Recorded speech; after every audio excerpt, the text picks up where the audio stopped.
Hey guys, Sublord here, back in with another action figure review of another G.I. Joe Classified Series Walmart exclusive. Oh, Jajum. Oh, Jajum. Brought to us by the fine folks over at Hasbro, as well as my good buddy Tee Bizz. Shout out to Tee Bizz. Link in the description below. You know the drill. But today we're going to be taking a look at Mole Rat, or the Mole Rat. I don't think this is a named character, but Mole Rat to me is a name for a character, so I'm going to say in my headcanon there's one singular Mole Rat, and this one is it. Granted, he's a little dead looking at the moment. We'll have to fix that. But those of you who tuned in yesterday, I remember we looked at this guy, Shadow Tracker, who is I think the only named Cobra guy out of the whole Dark Energon line these two hail from, which I neglected to mention in Shadow Tracker's review. This is like a Dark Energon subline that was specific to Walmart. I don't think Crystal Ball is a part of that. I think that's something else. I also neglected to show Shadow Tracker wearing his standard mask, so there you go.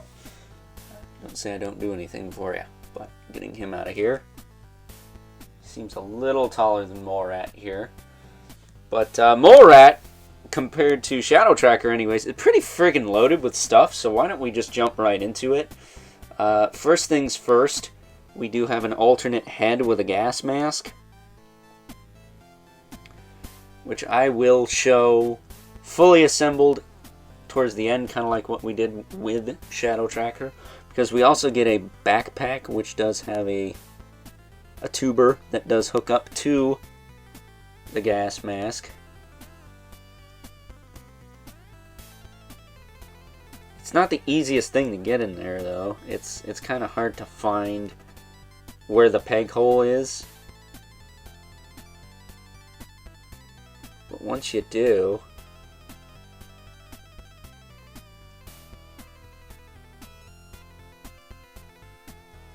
it will stay in. It's just a matter of lining that up. So hopefully I can manage to do it, but I don't know, because it is very, very hard to get in there. It's just hard to find it. Like, golly. Did it need to be this hard? No. Then why is it?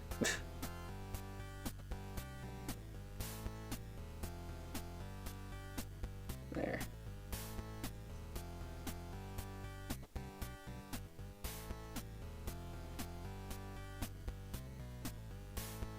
It's also not the most snug fit ever, but there you go. Once it's in there pretty good. And I would recommend snapping the head on before snapping the backpack in, because we also get this little, I don't know what you call this, it looks like a radio, but this can clip into the bottom.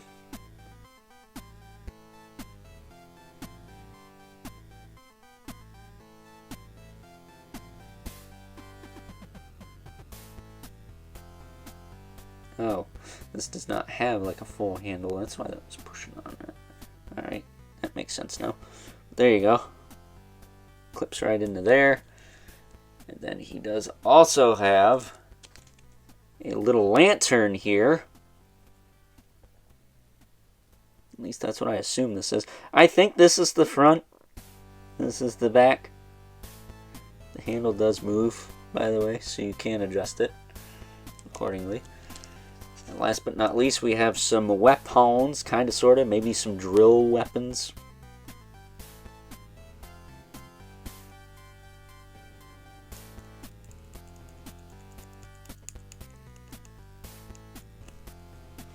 The end of this one could come off, and you can have this little kind of blaster here. And I think you can actually snap this on the end of this too. I thought I saw somebody do it. Guess not, huh? But at any rate, you do have this. Can you snap this on the end of this? Oh, that's what it is. You could snap this on the end of this. Like that. So it's different drill bits, I believe. However,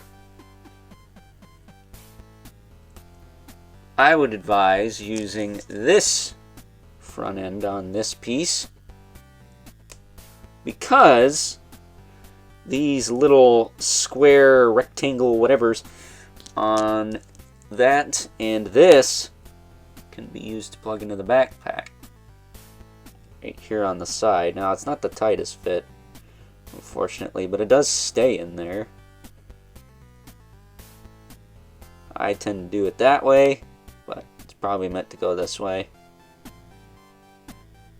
It seems like it's going to fall out less, so probably best to do it that way. But ultimately, the choice is yours.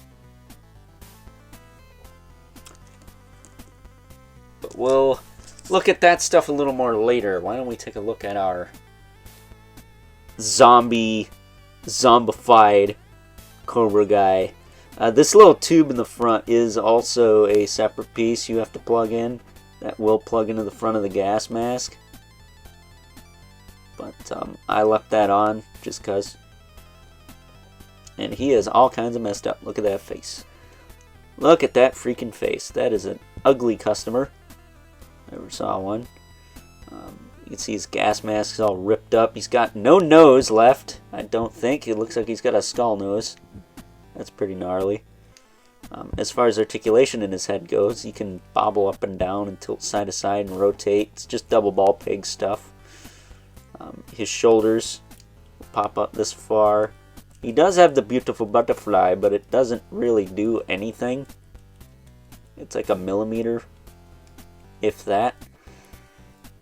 He does have a diaphragm cut instead of an ab crunch, but I'm going to tell you, I had to heat this up to get it to work this good.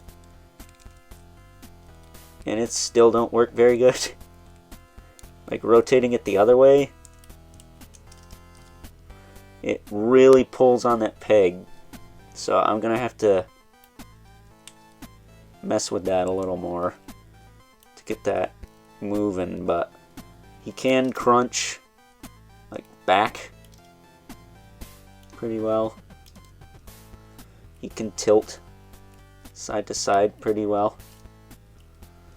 Going back to the arms, he does have a rotation, bicep swivel, double pinless elbows that are tighter than a dog. There we go. Crunch him up that far. Crunch him down. He does have really good like wrist joints that will rotate and hinge the appropriate way for holding accessories. He does have a waist twist.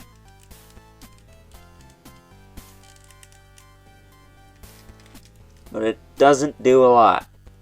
Like the torso, it kind of gets stuck. So again, I might have to hit that with a little bit of heat later and see if I can free that up. He does have drop down hips that really don't drop down very far at all. That one does, this one not really. He can kick forward, he can kick back, he's got thigh cut, double jointed knee. That's also pinless. And he does have a boot swivel with a hinge in the foot and a rocker joint. Really good ankles on this guy too. And he does have peg holes if you need to throw him on a stand. So yeah, that is our zombie Cobra guy in a nutshell. Why don't we gear him up so we can wrap this up.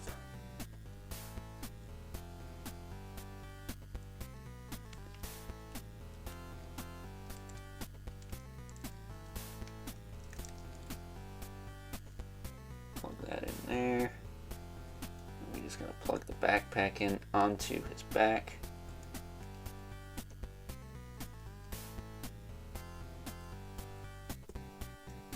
And use some behind the camera strength to get that in, but so far so good. We adjust this tuber here.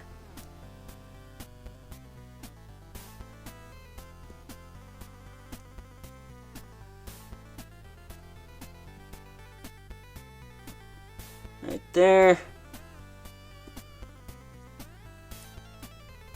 Now he's all kitted out as far as that goes anyways.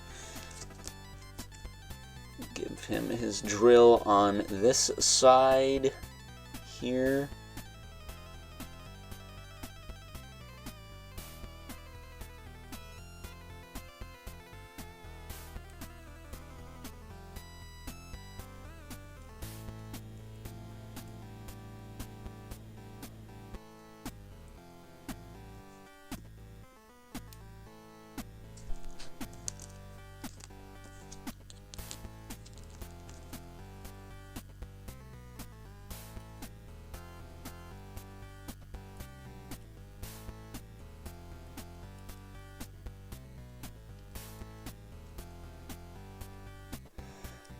And then we got this piece here, which I will clip to his back like that. And there we go. There's Morat ready to dig up some dark energon in the mines. Very cool figure. I'm probably going to display him like this just because all of his tubers hook up and stuff, but it's a cool figure. I like it a lot. That said, before we wrap this up, why don't we bring in our two regulars. The Mythic Legion's brother Mandibolith right here. And the infamous 11 Spawn, who, as usual, towers over everyone and is very familiar with kicking the arse of many undead folk. So before this gets ugly, why don't we wrap things up? Some final thoughts. Overall, and much like the Shadow Tracker figure we took a look at yesterday, aside from the lack of range in the torso, I'm sensing a pattern with these Wal-Mart exclusive Cobra guys. I will say that this guy is another fine addition to the Classified series, because who doesn't like a zombie Cobra guy? Hopefully we get the zombie Viper at some point, but until then, I think good old Mole Rat here will do just fine. So with that being said, hope you guys enjoyed this review. Until next time, catch you guys later.